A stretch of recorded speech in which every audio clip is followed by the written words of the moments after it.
Hello বন্ধুরা, আপনাদের দেখাবো এটি একটি বাটারফ্লাই মেশিন। এই মেশিন অনেক পুরাতন মেশিন। এই পুরাতন মেশিনের কারণে এই মেশিন চলতে চলতে এটির নাম চেক লিভার। দেখুন, এই চেক লিভারে সাধারণত এই নিচের অংশ কেটে যায়। এই নিচের অংশ কেটে গেলে আপনারা কীভাবে এই চেক লিভারটি চেঞ্জ করে নেবেন তা আপনাদের দেখাবো।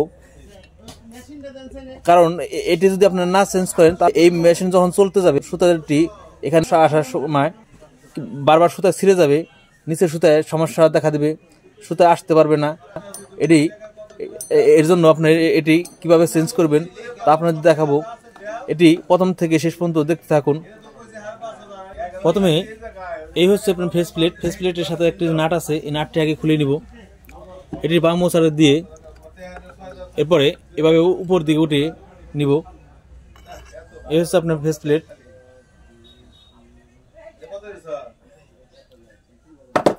এখন এই মেশিনটি কাজ করে নিব।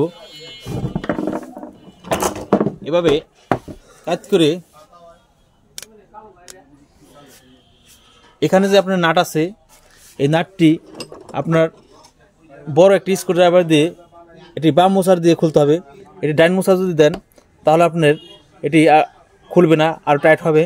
এর জন্য ওইভাবে আস্তে আস্তে বাম দিকে এভাবে মোচার দিয়ে এটি খুলতে হবে।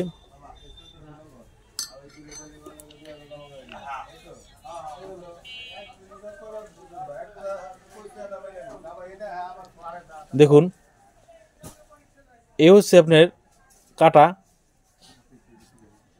এটি আপনার সুতার টানে টানে এখানে কেটে গেছে। এটি যদি আপনার বেশি কেটে যায় তখন আরও বেশি সুতা ছিঁড়বে। এর জন্য এটি কীভাবে চেঞ্জ করবেন তা আপনাদের দেখাবো। দেখুন, এই হচ্ছে কাটা।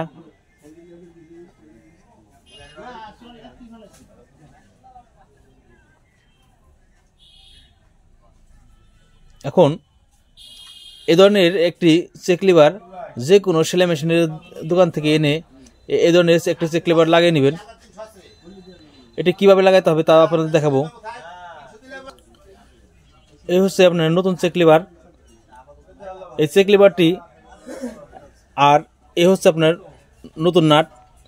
এটি সেটিং করে দেখাবো। এর জন্য এদিকে নিচ দিয়ে যে কাটা আছে, এই কাটার মাঝে এইভাবে ঢুকে দিবেন। এটি সুন্দর করে বসাতে হবে যাতে চার না বাজে। এরপরে এই নাটটি এখানে হালকা করে এইভাবে বসিয়ে নেবেন। আগে বসিয়ে নেওয়ার পরে এইটি নাট আস্তে আস্তে প্যাঁচ খাওয়াই দিবেন। এভাবে জোরে প্যাঁচ দিবেন না, কারণ জোরে প্যাঁচ দিলে চার বেজে গেলে তখন এই বডির প্যাঁচ কেটে যাবে। এভাবে বসিয়ে এটি শক্ত করে টাইট দিতে হবে। এরপরে এখানে একটু হালকা পরিমাণে তেল দিতে হবে যাতে এটি ভালোভাবে ঘুরতে পারে। মেশিনটি এভাবে খাড়া করে আবার এই ফেস প্লেটটি এখানে লাগিয়ে নিতে হবে।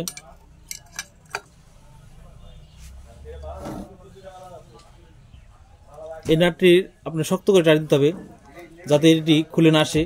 যদি খুলে যায় তাহলে আপনার এখানে শব্দ হবে। এই ভিতরে যে প্যাচ আছে এই চেক লিভারের প্যাচটি কেটে যাবে। আবার এই ফেস প্লেটের সাথে যদি এই চেক লিভারে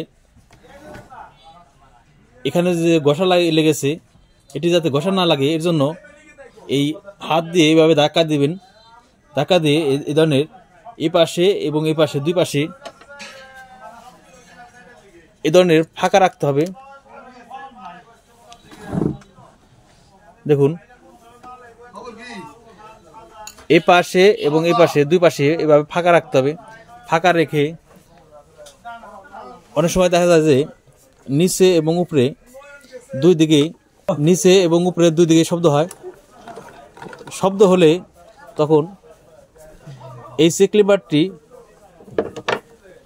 এ ধরনের একটি প্লাস নিয়ে যদি নিচে বাজে যদি বাজে তাহলে উপরের দিকে উঠে দিতে হবে। আবার উপরে যদি বেজে যায় তখন এটি নিচের দিকে নামিয়ে দিতে হবে। এটি সাধারণত এখন অ্যাকুরেট আছে, নিচেও উপরে দুই দিকে ফাঁকা আছে। দেখুন দেখুন এটি আর বাজছে না। যার জন্য আপনারা এটি আর বাঁকা করার প্রয়োজন নেই। যদি নিচে এবং উপরে বাজে তাহলে এটি এই প্লাস দিয়ে একটু নামাই দিবেন, উঠিয়ে দিবেন। এভাবে আপনারা যে কোনো মেশিনের চেক লেবারটি লাগিয়ে নিতে পারেন। এ ধরনের সমস্যামূলক আমার আরও ভিডিও আছে, আমি আশা করি তারা দেখবেন। এ ধরনের সমস্যামূলক কোনো কিছু জানা থাকলে কমেন্ট করে জানাবেন। এ ধরনের ভিডিও ভালো লাগলে লাইক, কমেন্ট, শেয়ার করবেন এবং নিত্য নতুন ভিডিও পাওয়ার জন্য সাবস্ক্রাইব করে রাখবেন। সবাইকে ধন্যবাদ।